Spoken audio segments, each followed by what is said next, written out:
A brand new endorser, a Wild West tour, and a committee hearing in October. All of that and more on this week's episode of COS Now. What do we want? When do we want it? Now!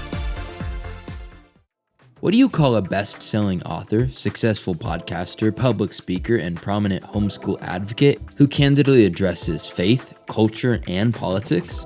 You call her an official endorser of Convention of States. Heidi St. John has added her name to the roll of influential Americans who have officially endorsed the most effective grassroots movement in American politics.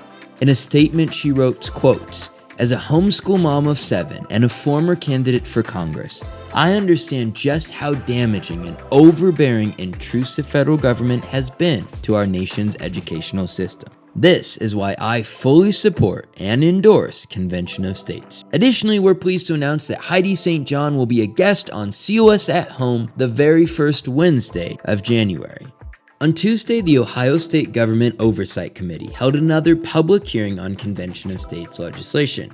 Here's Convention of States Michael Ferris there to speak in favor of the bill. It is going to be the dominant feature of federal spending is paying the debt. It's already very large feature, but it's going to be a majority before long. And we simply need to do something. And my respectful request is this. We've talked about it long enough in Ohio. Please, let's get this done. Local leaders also spoke in favor of COS, including this heartfelt testimony from longtime volunteer Ginny Watkins. Nature has me in the twilight of my life, too, and I regret that I won't be able much longer to push on in this fight for freedom.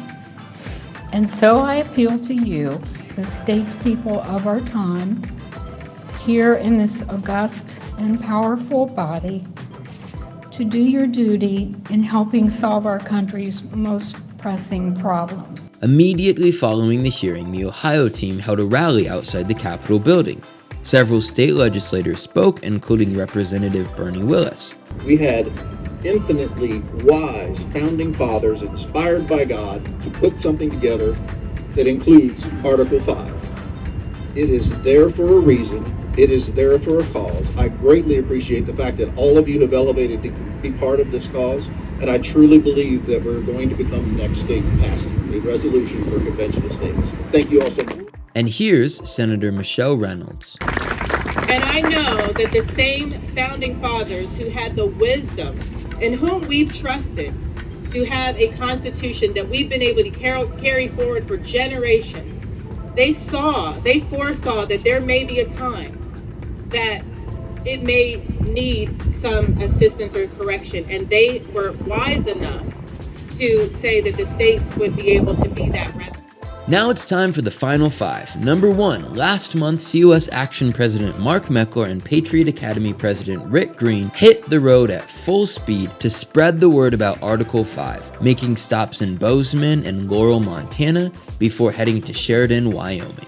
Number 2, COS state teams are reporting a ton of activity. The Hawaii team collected petitions at a gun show in Honolulu, COS volunteers attended a festival in West Virginia, and North Carolina is holding meetings across the state. Number 3, COS Vice President for Legislative Affairs Rita Peters responded to a hit piece that had been published by The Hill. And South Carolina Representative Bill Taylor submitted an op-ed of his own, calling out Congress for being incapable of fixing the problems facing our nation. He pointed to Convention of States as the only solution as big as the problem.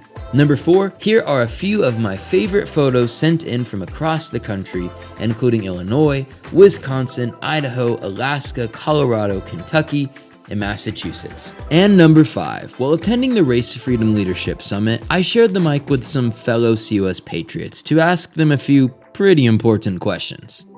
Next question, would you rather be stuck on an airplane with Nancy Pelosi or have Bernie Sanders as your waiter at a restaurant? Oh, Bernie Sanders for sure. I get to imitate him the entire time, like do the voice.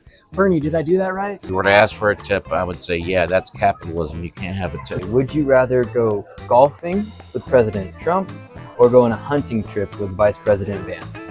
I'd probably go golfing, even though I can't golf. So Trump would beat you? Yeah, goes without saying, but Thanks for joining us for another episode. Remember to like and subscribe. And until next time, this is Jake Fay signing off from COS Now.